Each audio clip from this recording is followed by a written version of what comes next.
The bright studio lights burned hot against Kyle Harrison's face as he sat in the guest chair. The late-night talk show had been running for 3 hours already, and he was the final guest of the evening. Around him, the audience buzzed with excitement. They'd come to see their favorite movie star, the quiet man who always played the hero in action films, Danny. Martinez adjusted his tie and grinned at the camera. His show was famous for pushing boundaries and making guests uncomfortable. That was what people tuned in to see. Martinez had built his career on being the host who asked the questions others were afraid to ask. "So Kyle," Martinez said, leaning back in his chair, "tell us about your new movie. Another one where you save the world, right?" Kyle smiled politely. He wore a simple black suit and a white shirt. Around his neck hung a small silver cross on a thin chain. It caught the studio lights and gleamed softly. "Well, Danny, this one is a bit different. It's more about ordinary people finding courage when they need it most." The audience clapped. They loved Kyle Harrison. He never caused scandals or said stupid things in interviews. He donated millions to charity and never bragged about it. He was the kind of star parents wanted their kids to look up to. Martinez nodded and pretended to look interested, but his eyes kept drifting to the cross around Kyle's neck. After a few more questions about the movie, Martinez decided to have some fun. "I have to ask, Kyle," Martinez said, pointing at the necklace. "What's with the religious jewelry? I mean, come on. You're an intelligent guy. You've traveled the world. You've seen how science explains everything. Do you really still believe in fairy tales?" The audience shifted uncomfortably. Some people laughed nervously. Others frowned. This wasn't the kind of question they expected. Kyle's hand moved unconsciously to touch the cross. His fingers wrapped around the small piece of silver. For just a moment, his calm expression flickered. Something deeper showed in his eyes. Something that looked like old pain. "It's not what you think it is, Danny," Kyle said quietly. Martinez smelled blood in the water. He leaned forward, his grin getting wider. "Come on, Kyle. Don't tell me you actually pray to this thing. Don't tell me you think there's some invisible man in the sky watching over you." The audience was getting uncomfortable now. Some people booed Martinez. Others laughed and clapped. The tension in the room was growing. Kyle sat perfectly still. His breathing was slow and controlled. He looked like a man who had learned to stay calm under pressure. His fingers still held the cross, and the silver seemed to grow slightly warmer under the studio lights. "You know what I think?" Martinez continued, enjoying himself now. "I think smart people like you wear stuff like this to make regular folks feel better. Play along with the whole religion thing so you don't upset your fans. But between you and me, you don't really believe in this primitive superstition, right?" The word primitive seemed to hit Kyle like a physical blow. His jaw tightened almost invisibly. The cross in his fingers pulsed once with a light so faint that only he noticed it. "Primitive," Kyle repeated slowly. The word came out like he was tasting something bitter. "Yeah, primitive," Martinez said, waving his hand dismissively. "I mean, we live in the 21st century. We have smartphones and space travel and artificial intelligence. Believing in ancient myths is just ... Well, it's primitive, don't you think?" Kyle was quiet for a long moment. The studio audience held its breath. Even the camera operators seemed to lean in closer. There was something electric in the air now, like the moment before lightning strikes. When Kyle finally spoke, his voice was soft, but carried clearly through the silent studio.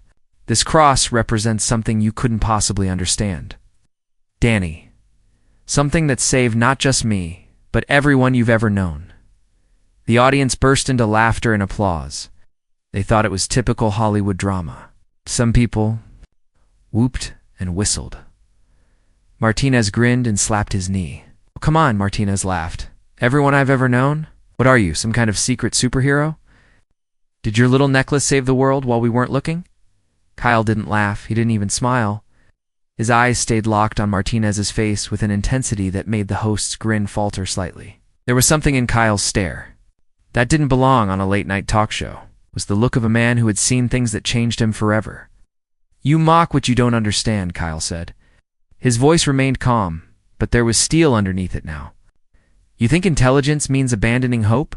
You think wisdom means becoming cold? But you're wrong about what primitive means, Danny. And you're wrong about what this represents." Martinez tried to regain control of the interview. Okay. Let's not get too deep here. It's just a piece of jewelry, right? I mean, at the end of the day, it's just metal and maybe some religious sentiment. Kyle's grip on the cross tightened. For a split second, the audience might have sworn they saw a flicker of blue light between his fingers. But the studio lights were bright and constantly shifting, so it was probably just a trick of reflection. Just metal, Kyle repeated. He looked directly into the main camera now, speaking to the millions of people watching at home. You know what I've learned in my travels, Danny? I've learned that the things we call primitive are often the things that keep us human. Loyalty, sacrifice, the refusal to give up even when everything looks hopeless. These aren't weaknesses, they're what make us who we are.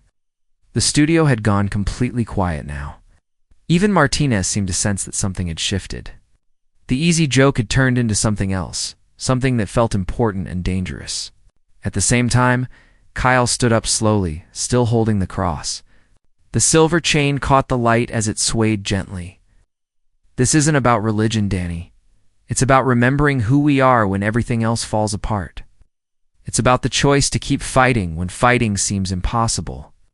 And someday, when you really need to understand what that means, I hope you remember this conversation. The commercial break music started playing, but nobody moved. Kyle Harrison stood in the bright lights, holding a simple silver cross, looking like a man carrying the weight of secrets too heavy for ordinary words.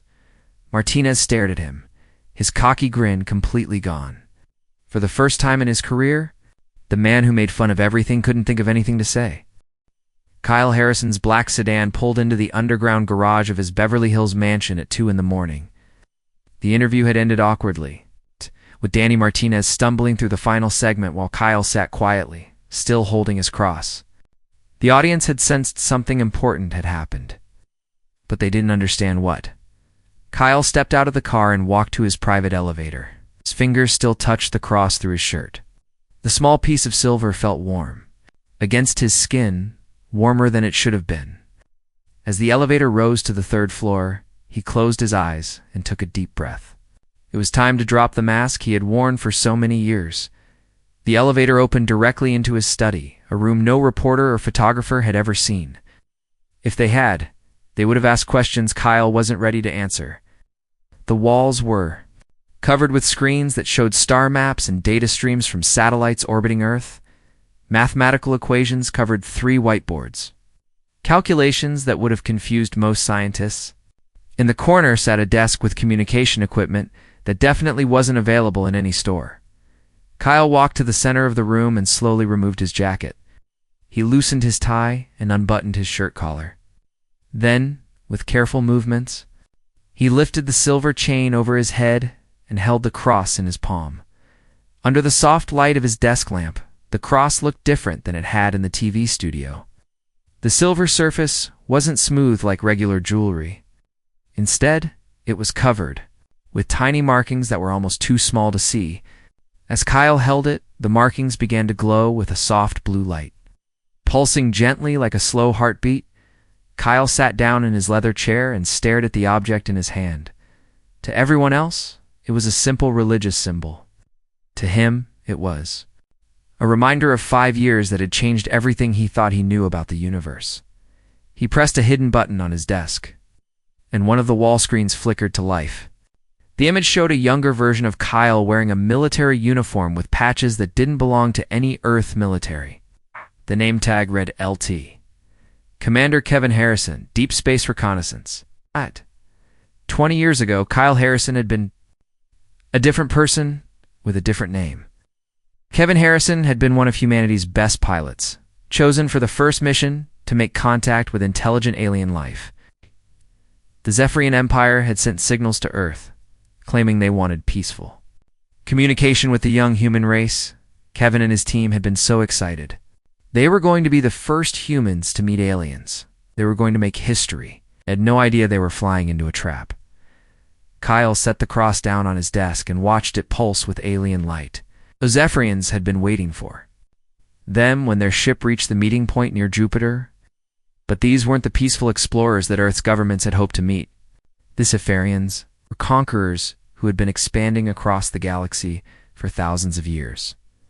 The aliens had taken Kevin and his entire crew prisoner. They had destroyed the human ship and told Earth that the diplomatic mission had been lost. In an accident, Earth mourned the brave astronauts and never knew their people were still alive. Trapped on an alien research vessel, Kyle touched the cross again and felt the familiar mix of anger and sadness that always came with these memories. The Zephyrians had been fascinated by humans. It's not because they respected human intelligence or culture, but because humans were different from every other species they had conquered. Most alien races, when faced with certain death or slavery, became logical. They accepted their fate and tried to make the best deals they could. They used their intelligence to find ways to survive, even if it meant giving up their freedom. Humans did something the Zephyrians had never seen before. When faced with impossible odds, humans became more stubborn, not less. They fought harder when they were losing. They protected each other even when it meant their own death. They kept hope alive even when hope made no logical sense. The aliens found this both fascinating and terrifying. They had spent 5 years studying Kevin and his crew, trying to understand what made humans so unpredictably brave. They ran tests and experiments, always trying to find the source of human emotional strength. The cross had been part of those experiments. The Zephyrians called it a neural inhibitor. They designed it to suppress the emotional responses that made humans so dangerous to their plans for galactic conquest. They wanted to turn brave humans into logical, obedient servants, like every other species they had enslaved. But the device had an unexpected side effect. Instead of making Kevin more like the aliens, prolonged exposure to their technology had allowed him to understand how their minds worked. He learned their language by listening to their thoughts through the neural link. He discovered their weaknesses by feeling their fears. The biggest fear the Zephyrians had was that humanity's emotional bonds and irrational courage could spread to other enslaved species. If other races learned to fight with human stubbornness, instead of alien logic, the entire empire could collapse. Kyle stood up and walked to a wall covered with photographs. They showed him at movie premieres and charity events, always smiling for the cameras. But hidden among the celebrity photos were pictures that told a different story. Images of him meeting with world leaders in secret, photos of him at military bases that officially didn't exist, pictures of him with other people who, like him, looked like ordinary citizens but carried themselves like soldiers. After 5 years of captivity, Kevin had finally escaped. But he hadn't returned to his old life as a test pilot. He had learned too much about the Zephyrian invasion plans to simply go back to normal. Earth was in danger, and most people didn't even know aliens existed. So Kevin Harrison had died in a staged accident, and Kyle Harrison, the actor, had been born. The movie star career was the perfect cover for traveling around the world and meeting with the people who needed to know the truth. His charity work funded safe houses and research facilities. His quiet, thoughtful personality kept him off the radar of alien agents who were already living among humans. Kyle picked up the cross again and held it up to the light. The blue glow pulsed faster now, responding to his elevated heart rate. The device that had once been a prison was now his most valuable tool. It could detect alien technology and communicate with other pieces of Zephyrian equipment. More importantly, it served as a constant reminder of why he could never stop fighting. He walked over to another screen and typed in a series of codes. Within seconds, encrypted messages began appearing from resistance cells around the world. Teachers and taxi drivers, doctors and shop owners, all of them ordinary people who had learned the extraordinary truth about humanity's place in the galaxy. Tonight's interview with Donnie Martinez had been more than just an awkward television moment. Martinez's mockery of the cross, his use of the word primitive, and his specific questions had followed a pattern that Kyle recognized. Someone had told Martinez exactly what to say and how to provoke a reaction. Kyle smiled grimly as he read the incoming messages from his network. His shocking response to Martinez's mockery had been carefully planned. He had suspected for months that Martinez might be more than just an obnoxious talk show host. Tonight had confirmed his suspicions. The real war was about to begin, and Kyle Harrison was ready to stop pretending to be just another movie star. The Zephyrian research ship had been nothing like the alien vessels humans imagined in their movies. It wasn't sleek or beautiful. It was a massive gray cube that drifted through space like a floating prison. Kevin Harrison had spent 5 years inside that cube, and every day had been a fight to stay human. Kyle sat in his study, holding the cross that had once been his torment and was now his weapon. The memories came flooding back as the blue light pulsed against his palm. He could still remember the first day the aliens had put the device around his neck. The Zephyrians looked nothing like the little green men from old science fiction stories. They were tall and thin, with pale skin that seemed almost transparent. Their heads were larger than human heads, and their black eyes showed no emotion at all. When they spoke, their voices were flat and cold, like computers trying to sound human.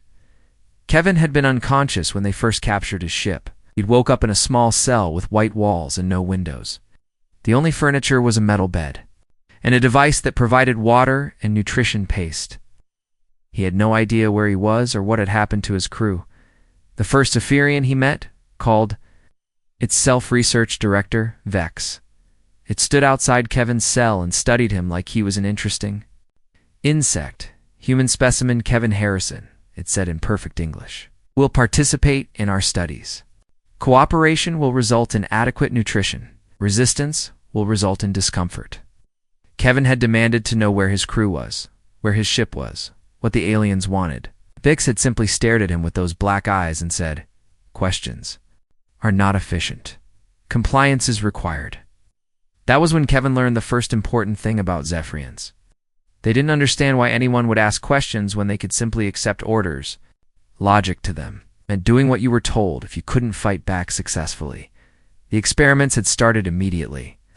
The aliens would bring Kevin to different rooms and expose him to various situations designed to test his emotional responses. They would show him images of Earth being destroyed and measure his stress levels. They would separate him from his crew members and observe how he reacted to isolation. They would give him impossible puzzles and study his behavior when he couldn't solve them.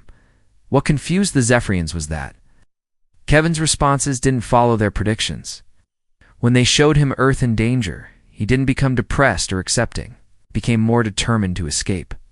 When they isolated him from his friends, he didn't give up hope of seeing them again. He started planning ways to help them. When they gave him unsolvable problems, he didn't accept failure. He kept trying different approaches until the aliens finally took the puzzles away. "This behavior is inefficient," Vex told Kevin after months of testing. "You expend energy on tasks that cannot succeed. You maintain emotional attachments that cause you pain. You refuse to accept logical conclusions about your situation. Why do humans choose suffering over adaptation?" Kevin had looked at the alien through the glass wall of his cell and said, "Because some things are worth suffering for." Vex had tilted its large head like a confused bird.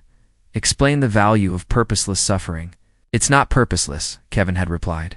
"When you choose to suffer for something you believe in, you're proving that some things matter more than comfort. You're saying that who you are is more important than how you feel." What? The alien had stared at him for a long time before walking away. Kevin could tell that his answer had disturbed Vex in some way. Though the creature's face never showed emotion, the neural inhibitor cross had been introduced during Kevin's second year of captivity. The aliens had become frustrated with their inability to understand human emotional responses. They decided to try suppressing those emotions to see what would happen to human behavior. "This device will regulate your neural patterns," Vex had explained as 2 other Zephyrians held Kevin down. "It will reduce the chemical imbalances that cause your species to behave irrationally. You will become more efficient."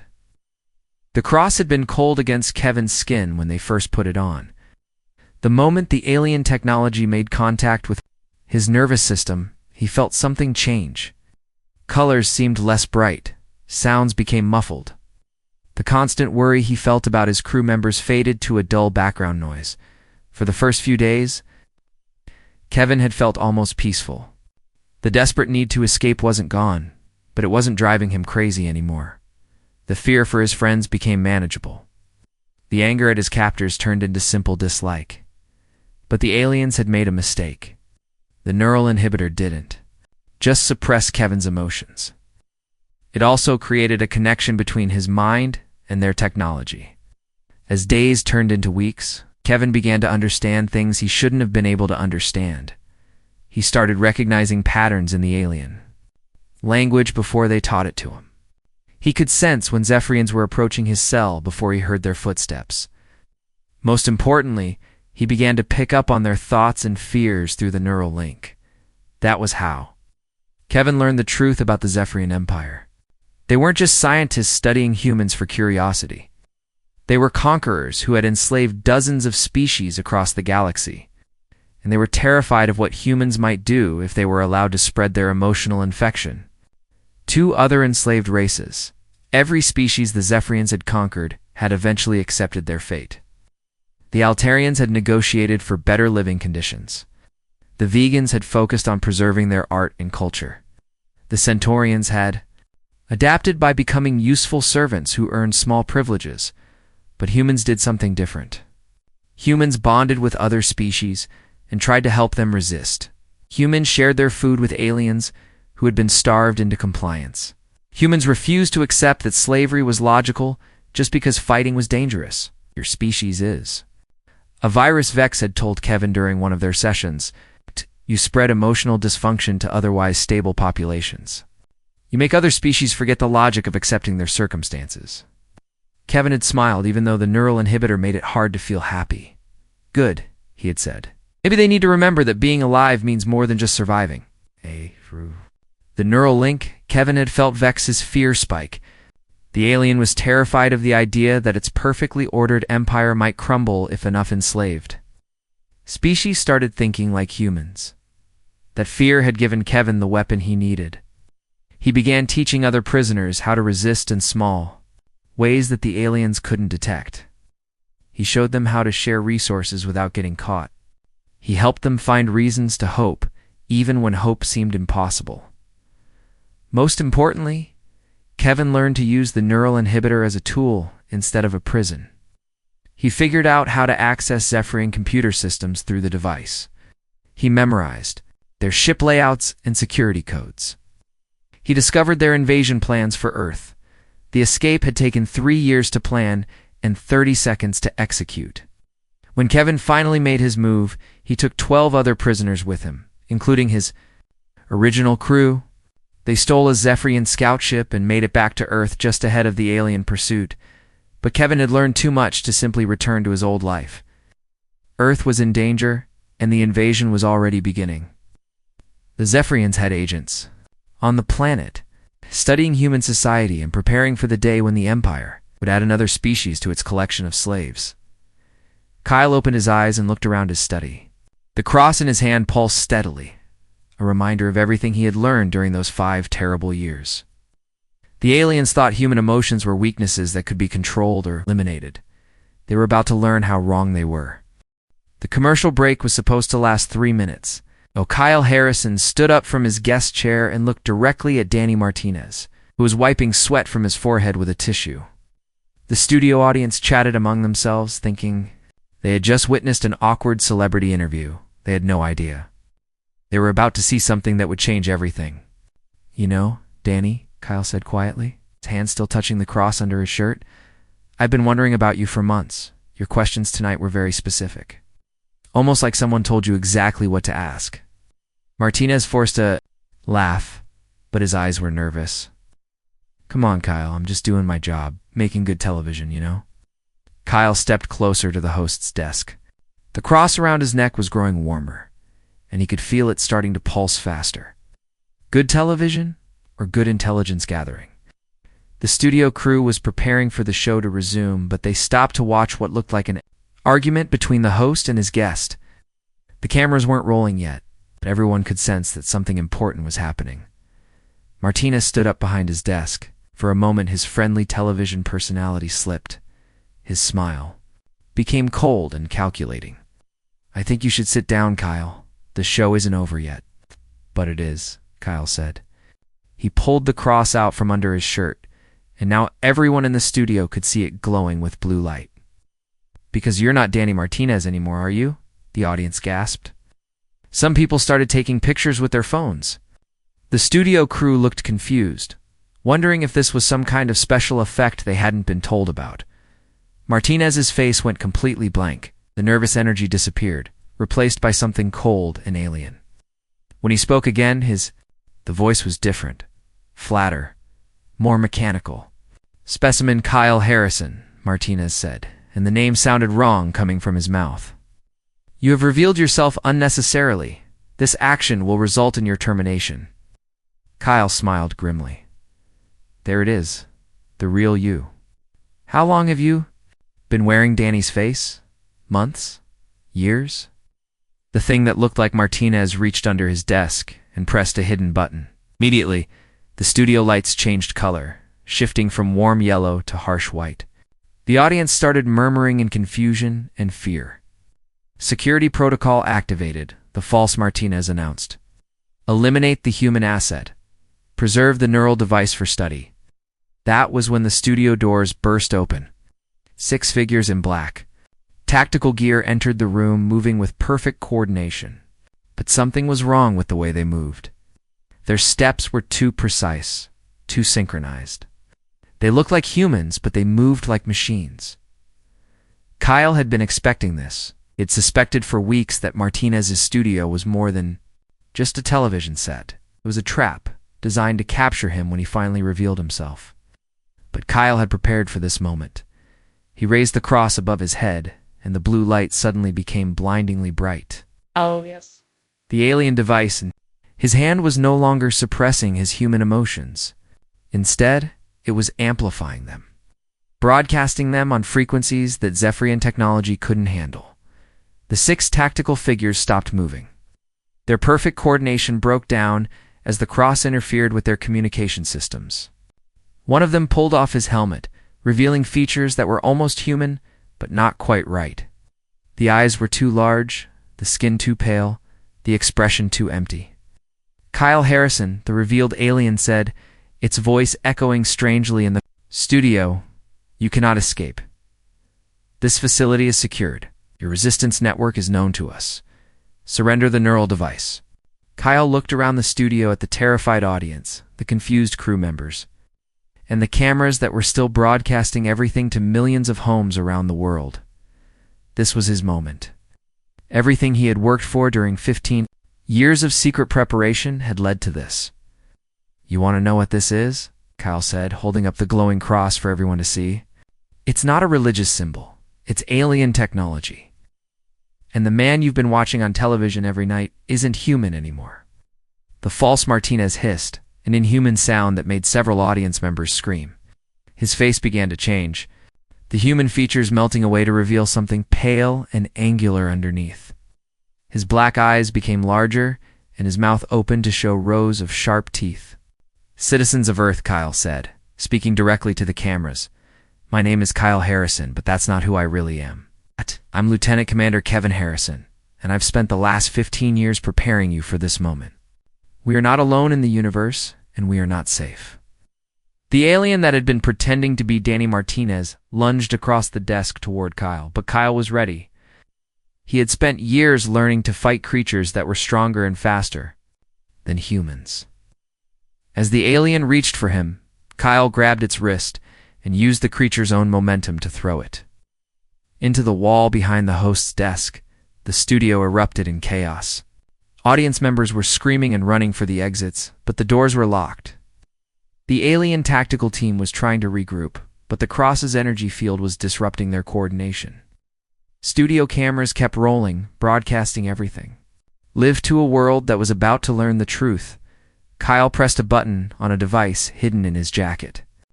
Immediately, every television screen in the studio began showing different images. Security camera footage from around the world, showing alien creatures in government buildings, military bases, and media centers. Recorded conversations between humans and aliens planning the final phase of Earth's conquest. "This is what they don't want you to know," Kyle announced, his voice carrying over the chaos. "The invasion isn't coming. It's been happening for years. They've been replacing your leaders, your teachers, your entertainers. They've been studying you, learning your weaknesses, preparing to make you slaves." One of the alien soldiers raised a weapon that looked like no gun ever made on Earth. But before it could fire, the studio's emergency broadcast system activated. Kyle's allies in the Resistance had taken control of television signals around the world. On screens everywhere, humans were seeing the truth for the first time. The Resistance cells that Kyle had spent years building were revealing themselves simultaneously. In London, Resistance fighters were storming a government building where alien creatures had been discovered. In Tokyo, a news anchor was removing a mask to reveal an alien face underneath. In New York, humans were fighting creatures that had been posing as police officers. The false Martinez had recovered from Kyle's throw and was approaching again. Its alien features now fully visible. "You have doomed your species," it said. "We offered peaceful integration. Now, you will be conquered through force." Kyle held the cross higher, and its light became even brighter. "You never understood us at all," he said. "You thought our emotions made us weak. You thought our bonds with each other were primitive. But those emotions and bonds are exactly what's going to save us." Around the world, humans were reacting exactly as Kyle had hoped they would. Instead of panicking when they learned about the alien infiltration, they were getting angry. Instead of surrendering when they saw how outgunned they were fighting back. Instead of abandoning each other when things got dangerous, they were protecting their families and communities. The Zephyrians had studied humanity for decades, but they had made one critical error. They had assumed that humans would react to conquest the same way every other species had. They expected fear and submission. Instead, they got something their cold, logical minds couldn't comprehend. They got humans who chose to fight not because they could win, but because their home and their freedom were worth defending regardless of the odds. Kyle looked into the main camera one more time as alien soldiers closed in around him. "This is our planet," he said. "We're not giving it up without a fight." The cross in his hand pulsed one final time, sending a signal that activated Resistance cells around the globe. The secret war had just become a public one, and humanity was about to show the universe what it meant to threaten their world. 6 months had passed since the night Kyle Harrison revealed the truth to the world. The television studio where everything began had been turned into a memorial, with Kyle's final words carved into a wall where everyone could see them, but the real memorial was what humanity had become. The war against the Zephyrian Empire hadn't ended quickly. The aliens had retreated from Earth after their ground forces were defeated, but they still controlled hundreds of worlds across the galaxy. What they hadn't expected was that humans wouldn't be content with just saving their own planet. Kyle stood on the bridge of the UES Liberty, humanity's first starship built with captured alien technology. The cross still hung around his neck, but it no longer glowed with blue light. Human engineers had learned to build their own version of the neural network, one that enhanced human emotional bonds instead of suppressing them. Captain Lisa Chen approached him with a report in her hand. She had been one of the first people Kyle recruited for the Resistance, and now she commanded a fleet of ships that carried human volunteers to enslaved worlds throughout the galaxy. "The vegan system is free," she told Kyle with a smile. "The locals joined the rebellion the moment our people showed them how to fight together, instead of just surviving separately." Kyle nodded and looked out at the stars. Filled through the ship's windows, he could see other human vessels heading toward different parts of the galaxy. Each ship carried the same message that had saved Earth. Emotions weren't weaknesses to be ashamed of. Love, hope, and the willingness to sacrifice for others were the most powerful forces in the universe. "How many worlds is that now?" Kyle asked. 47 systems completely liberated," Lisa replied. "Another 23 with active rebellions. The Empire is losing control faster than they can respond." Strategy was simple but effective. Humans would arrive at enslaved worlds and do something the Zephyrians couldn't understand. Instead of conquering the local populations, humans would teach them how to resist. Instead of taking resources for themselves, humans would share their technology and knowledge. Instead of demanding obedience, humans would show other species how to hope. The results were always the same. Species that had been slaves for generations would suddenly remember what freedom felt like. They would start working together instead of just following orders. They would begin to believe that their lives had value beyond what they could produce for their masters. Kyle walked to the communication center where messages were coming in from resistance cells across the galaxy. the neural network that connected. All human ships now included dozens of other species. Each species brought their own strengths to the Alliance, but they all shared the same emotional connections that made humans so dangerous to the Empire. A message appeared on the main screen from Commander Tom Rodriguez, who was leading Liberation. Efforts in the Centauri sector, his mechanic shop in Denver, had become the headquarters for training alien refugees in human resistance techniques. Kyle, you need to see this. Tom's voice came through the speakers. We just received a transmission. From the Zephyrian home world, they want to negotiate. Kyle raised an eyebrow. Negotiate what? A ceasefire? They're offering to withdraw from all contested systems if we agree to stop spreading our emotional infection to other species? Lisa laughed. They still don't get it, do they? Kyle touched the cross around his neck and remembered the first time he had seen a Zephyrian. They had seemed so powerful, so advanced, so certain that logic was superior to emotion. Their empire was crumbling because they couldn't fight an enemy that cared more about freeing others than protecting themselves. Send them a response, Kyle said. Tell them we'll be happy to stop spreading emotions across the galaxy. Right after they return every enslaved being to their home world and dismantle their empire completely. And if they refuse? Tom asked. Kyle smiled. Then we'll keep doing what humans do best. We'll keep fighting for people we've never met, on worlds we might never see, for a future we might not live to enjoy. The communication ended, and Kyle returned to his quarters. The room was simple, with just a bed, a desk, and a wall covered with photographs, pictures of every human who had died in the Liberation Wars, pictures of alien families who had been reunited after decades of separation, pictures of former slave worlds where children were playing freely for the first time in their species. History. Kyle sat at his desk and picked up a letter that had arrived that morning from Earth. It was from Amy Wilson, the teacher from Chicago, who had become one of the most effective resistance trainers in human space. She was writing to tell him about a new school she had started on the liberated world of Altair Prime. The Altarian children are so eager to learn, Amy wrote. They ask questions about everything, especially about how humans can be brave when they're scared. I tell them the same thing you taught us. Courage isn't about not being afraid. It's about doing what's right, even when you are afraid. Kyle folded the letter and put it with the hundreds of others he had received from humans and aliens across the galaxy. People thanking him for showing them that resistance was possible. People telling him about their own victories against impossible odds. People sharing stories of love and sacrifice that would have made the Zephyrians sick if they could understand them. A soft chime indicated that someone was at his door. Kyle opened it to find Dr. Patricia Davis, the nurse from Miami who had become the Alliance's chief medical officer. She was carrying a data pad with an expression that mixed excitement and concern. Kyle, we've been analyzing the neural patterns of former Zephyrian soldiers, she said.